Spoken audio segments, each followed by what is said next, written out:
Hello, my name is Matthias, and welcome to the FPL Scope and the weekly wildcard draft for Game Week 34, which is a blank game week, but we have already accounted for that in this past game week on the weekly wildcard draft for Game Week 33. So there's not going to be too many changes for this team because I was pretty happy with what I selected last time around. But there are some interesting things to navigate this season, mainly Game Week 34, which is the blank game week, but then we also have Game Week 36, which is probably a double game week, and Game Week 37, which would be a blank game week again for those teams doubling in Game Week 36. But let's just go straight into it, as we usually do, with the number one pick of the drafts, because this is, as always, the style of an NBA or NFL type of draft, where you select 15 players, and the first player that I select and present to you guys is the player that I think is the most important to have currently in FPL as it stands. And make sure to note that this is a wildcard team. This is not the free hit team. It's a completely different team as well. So the number one pick is actually going to be someone that I'm most likely not picking on the free hit, but for the rest of the season, he's going to be really good. And he also plays in Game 34 as well. So let's just go straight into the pick actually, and that is going to be Bruyne and Mbeumo. And like I said, not the ideal pick for free hitting Game Week 34 because there are some really good options for that game week in itself. But Nottingham Forest away is not even the worst fixture either for Mbeumo. But he has really good fixtures after that. Man United at home, Ipswich away, Fulham at home. For Brentford, and Mbeumo is in such good form, and we know how well he does against those lesser teams. So for me, I think he's the main guy to have currently in FPL. I had him number 3 this last draft in Game Week 33. I'm pretty happy with that, seeing as he got 18 points in this past game week against Brighton. So yeah, he's a good player to have in general, even though he's not like the ideal pick for Game 34. But after that, I think he's going to be a really nice player to have in FPL. So I've gone with him as number 1 for this game week, basically. Number 2, we have Matheus Cunha, who has a very good fixture in Game 34. He's someone that I would definitely pick on a free hit. Playing against Leicester at home, he might even be like a nice differential captaincy choice. If you want that game week as well. Tougher game week against Man City in Game Week 35, but you could always just bench him there if you need to. And then after that, he has Brighton at home and Crystal Palace away, 2 fixtures that are going to be decent enough for Wolverhampton at least. So Cunha, he's back. He's been suspended. I think he's raring to go. He's shown in the few minutes that he has had so far that he can really provide the goods like he did previously in the season. So I think he's just a really nice pick for a really cheap price, and he's my favorite striker currently. So he comes in at number 2. Number 3, we have Mohamed Salah still, who I think is going to be the main captaincy choice for most game weeks coming up for the rest of the season. Yes, Liverpool are most likely going to wrap up the league, or maybe by the time you're watching this, they might have already won the league if Arsenal go on to lose against Crystal Palace tonight, because I'm recording this before the Arsenal-Crystal Palace game on the Wednesday, basically. But regardless, even if Liverpool win the league or not, I think Salah's going to play as much as he possibly can, because Liverpool are out of most other, or all other cups, basically. And they only have the league to play for anyway. And I think Salah will want to finish the season on a high with all the records in his cabinet, basically. Because, yeah, he has a chance to break all records and do it with style, basically. Mohamed Salah, so I think he's a really good player.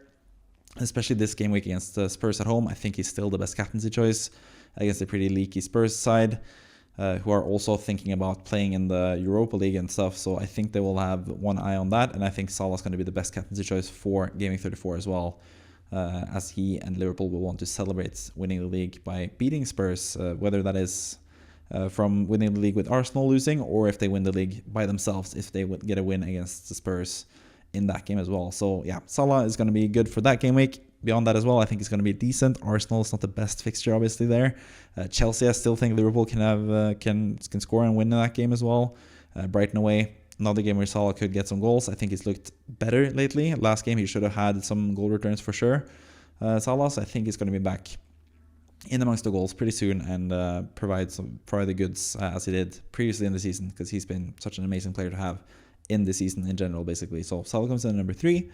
Number 4, we have his Egyptian counterpart in Omar Marmoush, who has been a bit disappointing lately, especially with the double game week, having 2 blanks in a row despite starting both matches.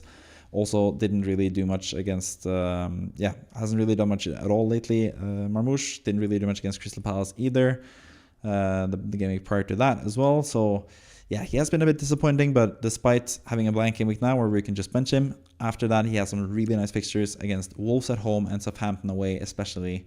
And I think he can score a lot of goals in those games. Marmoush Bournemouth at home as well is also pretty good. They might also double in Game Week 36. As you can see there, Southampton and Bournemouth could be a double game week in Game Week 36 and then a blank in Game Week 37, which I think also would be kind of interesting to have with Marmoush. So Yeah, he has been a bit disappointing, but he is a really lively player. He has been close to getting goals at least. He is playing as a striker and he's all on all set pieces and all that stuff. So he's still a really good pick, but I'm starting to lose faith a little bit when it comes to Marmoush.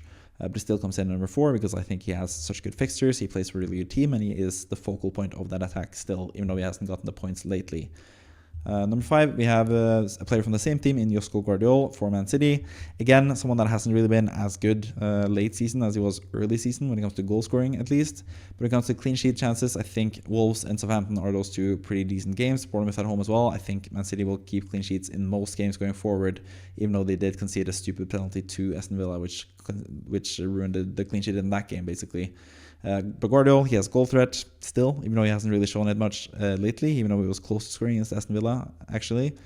But he also has really good defensive potential, and especially the bonus potential as well, because he usually gets 3 bonus. If a City player gets, or a City defender gets 3 bonus, it is usually Gvardiol, because of the way he plays, basically. He could also play further up the field. They have new defenders now. Akanji is coming back from injury. Ruben Diaz is there. Huijsen is going to be back as well.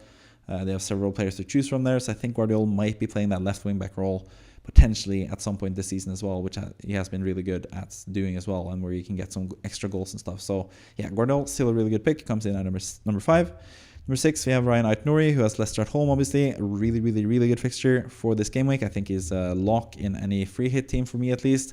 Leicester don't really score any goals, even though they've been decent or like better lately, with Mavididi playing some really nice minutes there for them. But I still think that's going to be a decent clean sheet chance for Wolverhampton, and I think Ait-Nouri also has that attacking potential as well, as you saw a couple game weeks ago when he got a goal and an assist as well. So Ait-Nouri really good attacking wise as well. He has a tough fixture against Man City, but you can just bench him again. And then you have Leicester and Brighton on each side of that fixture, which are really, really good fixtures for Ait-Nouri. So I think he's just a really good player to have. Really good attacking output and also some decent clean sheet potential as well for Ait-Nouri. So he comes in number 6. Number 7, we have Bowen, who is in pretty good form currently. He is scoring. He scored last game week, got 9 points. Doesn't have quite as good of a fixture these next 3 game weeks as he had in Southampton this past game week. But again, Brighton away, Spurs at home, and United away, Nottingham Forest at home even. I think Bowen can score in any of those matches, considering how West Ham are looking right now. They're looking better, at least, under Potter. And Bowen especially is always the focal point of the attack for West Ham, and is someone that you can rely on basically for attacking returns, I think. So yeah, Bowen comes in at number 7 with decent fixtures at least for the end of the season. Number 8, we have Nick Williams, who has fantastic fixtures for the end of the season. Brentford at home, Crystal Palace away, Leicester at home, West Ham away. I think that just makes a lot of sense to have a Nottingham Forest defender with all those really good fixtures. Nick Williams is really cheap as well. He plays every single game, especially now with Dolina injured for a little while as well. So Nick Williams is nailed. He has actually gotten pretty close to the same amount of points as Milenkovic since Nick Williams starts playing regularly mid-season, basically. So yeah, really good points potential, really good fixtures. And at a really cheap price. I think Nick Williams makes a lot of sense as the number 8 pick for this draft. Number 9, we have Alexander Isak, who has obviously a really good fixture against Ipswich at home this game week. But Isak has been struggling a bit lately, even though Newcastle have been looking really good. But this past game week, they also lost 4-1, and Isak once again blanked or didn't really do much in a game for Newcastle. So yeah, the form has been sort of dwindling for Isak, but I think that Ipswich fixture is just too good to deny, basically. So I wouldn't sell him yet, but there are some other really good alternatives at the striker position that I'll get to on the Cusp section towards the end of this video, basically. But Isak, still think the Ipswich game is nice. Brighton as well. We've seen them concede now against Brentford. They conceded 3 goals. Could easily see Isak score in that game as well. Chelsea at home is also still a pretty good fixture for Isak at home at St. James's Park against a team that they want to beat if they want to be in the Champions League spots, basically. So for the next 3 game weeks, I actually think Isak is a really solid pick still. And that's why he comes in at number 9, but there are some other good striker alternatives you could go for. With Isak struggling a little bit for form, but I think I might have actually placed him a little bit too low with 9 here, because I do feel pretty good about the next 3 fixtures in general, I must say, after reading through them right now. So yeah, Isak comes in at number 9, could be higher. Number 10, we have Kevin De Bruyne, who has dropped down a little bit since last time. He was number 5 last time. Played both matches in a double game week, which was the positive, but didn't get any attacking returns in those 2 fixtures those 2 games. So that was a bit disappointing, but he still has really good fixtures coming up against Wolves at home and Southampton away. Especially the next 2 game weeks. I still think he's a really good player to have. And especially also if they get a double game week in game week 36, you really want to have him for that game week, and then you can just sell him for game week 37 to have like a full squad of players for that game week as well, when there's a blank for Man City, if they do go through in the cup, as we expect them to do, basically. So, yeah, De Bruyne comes in at number 10. I still think he's decent. He is more like an assist potential guy than a goal potential guy, but he's still a really good pick to have currently, and I think he's the most reliable City attacker right now, as it seems at least. Foden didn't play at all in either of those 2 games, and I think De Bruyne is pretty nailed and probably the best asset you have apart from Marmoush offensively for Man City. So, yeah, he comes in at number 10. Number 11, we have Alphonse Areola, who has decent fixtures. He's at a really cheap price, so I think he makes sense as a goalkeeper. I don't really have any favorite number 1 goalkeeper. The one thing I did think about was doing both Areola and Sells, but the problem there is that if Nottingham Forest go through in the FA Cup to the final, you'll have Nottingham Forest and West Ham facing each other in Game Week 37, which would be a blank game week for both of them if Nottingham Forest go into the FA Cup final. So there is some possibility there of not having a goalkeeper at all for Game Week 37 if you have Sells on top of Areola. So I don't really know what to do with the goalkeeper position. You could also go without Areola and have Sells and someone that can cover you in Game Week 37 in case you need it. But I think that's going to be pretty expensive as well, seeing as you have really not that many cheap goalkeepers that are likely to play or most likely will play in Game Week 37 as well. So, yeah, I go with Areola. He's just a really cheap goalkeeper to have with some really decent fixtures, and West Ham looking a bit resurgent defensively at least, conceding less and less goals compared to earlier in the season with Potter now in charge. So Areola comes in at number 11 for that reason, even though there's not really that many good goalkeepers currently. But yeah, Areola, really cheap and decently reliable, I guess. I think he's still going to keep his place as the number 1 goalkeeper for West Ham just because he fits the Potter playing style better. But yeah, he hasn't really been that impressive this season, but he plays for a decent team. Maybe in West Ham haven't really been that decent this season, but good fixtures at least, or decent fixtures. So yeah, Areola number 11. Number 12, we have Ryan Sessegnon from Fulham. He plays as a right winger for Fulham, but he's listed as a defender, and he's only 4.1, so I think it makes a lot of sense to have him in your teams, especially for this game against Southampton away. I think he's a really good pick for the free hit. He's someone that could be subbed off after 70 minutes and get a clean sheet, and they might get that clean sheet wiped out later when he keeps it, because he has been on the pitch for the clean sheet before getting subbed off. So there are both really good attacking returns potential for Sessegnon, seeing as he plays as a right winger and is pretty much a focal point in terms of what Fulham do offensively. He can also get clean sheets, and even get clean sheets that other Fulham defenders don't get because he gets subbed off around 60-70 minutes. There is that risk of him being subbed off around 50-something minutes as well and not reaching the 60-minute mark that you're required to do for a clean sheet. But I think that's a better shot, basically. If he gets subbed off between 50th minute and 70th minute, and 3 out of 4 times it's after 60 minutes, I think that's actually a plus, because there are going to be games where they do concede late. We've seen Southampton especially as a team that tend to score like a late goal, which could mean that you can keep a clean sheet with Sessegnon and then have the rest of the Fulham players have their clean sheet deleted by Southampton at the end. So I think that could happen this game week. I think it's just good for that reason in and of itself. So for 4.1, you really have a really nice option there in Sessegnon, who's going to most likely play that game week. But there are some, you have to consider if he's injured or not, because there are some rumors that he might be slightly injured, but I think he's going to be fine. So for now, he's number 12 pick in this draft, and actually the first new player since the last week's draft, because I was pretty happy with that draft in general. So yeah, Sessegnon comes in at number 12. Number 13, we have Harvey Barnes, another new guy, as you can see with the green font on his name. Harvey Barnes has just been in fantastic form lately and has that Ipswich fixture, which is looking really, really nice. There is a slight chance that he might get dropped for Anthony Gordon, but I do think he's going to play still. And even if he gets like a 30-minute cameo, we've seen him in the past be really efficient with his playing time, Barnes, and someone that's really hunting for goals and those types of things for Newcastle. So I think he's a really good player to have for the Ipswich game in particular. After that, not so much maybe, because Gordon is going to be someone that is vying for one of those winger spots for Newcastle. So I don't think he's like a safe long-term pick, but for the short term, I think he's pretty good for that Ipswich game in particular, Barnes. And I think he has decent high potential, like a ceiling as well, seeing as he has been one of the more efficient players when it comes to goals and assists in limited minutes so far this season. So yeah, he comes in number 13. Not entirely sold on him, but he has such good upside that I do really like him as a 13th pick in this draft. Number 14, we have David Raya still for Arsenal. I'm just going with that. I think Areola Raya is a decent rotation. Yes, Arsenal don't really have the best fixtures. They do have a really nice Game Week 38 fixture, though, that we can't see here against Southampton. But apart from that, not really too many good clean sheet chances for him. But you also have Areola, who can play against Man United and Nottingham Forest rather than Raya against Liverpool and Newcastle, for example, in those 2 game weeks. But yeah, I've just landed on Areola and Raya because it felt safe and something that I've done in the past at least. But yeah, you could do changes around with the goalkeepers. I did think about having Sells and Pickford, but that is a bit too much, I think. 5.1 for both goalkeepers. So 10.2 for your goalkeeper pairing just seems a bit too much compared to the 9.6 or whatever you spend on these two goalkeepers instead. But yeah, that is an alternative instead. But I do prefer Areola Raya just slightly. So yeah, that's what I've landed on, to have someone that plays in Game Week 37 for sure in Raya, and someone that is cheap and can play if you need him to in other game weeks in Areola, basically. So yeah, that was Raya, number 14th pick. Number 15th pick, we have the Huijsen from Bournemouth. Bournemouth is an interesting team. I'm not quite sure what to make of them because they have really tough away matches, but they have really nice home matches in Game Week 34, 36, and 38. So I think Huijsen is just someone that is really like a safe pick. He's going to play every game. He's really cheap. He has some clean sheet potential in those home games.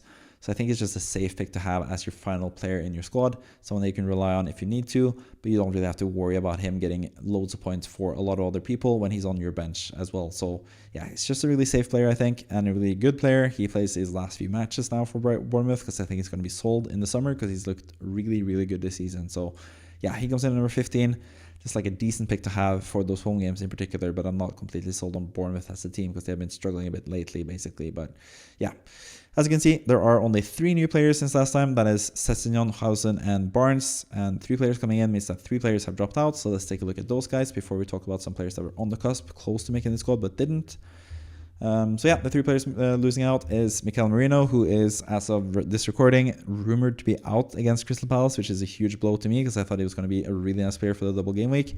Got an early assist, almost had another assist in the first game for Arsenal, but then he got subbed off after 56 minutes, and now apparently he's not in the squad for the Crystal Palace game, which you'll know if he has been or not. But yeah, you can't really trust him for minutes, I think. Just a bit of trust issues there with Merino, so he just has to drop out, in my opinion.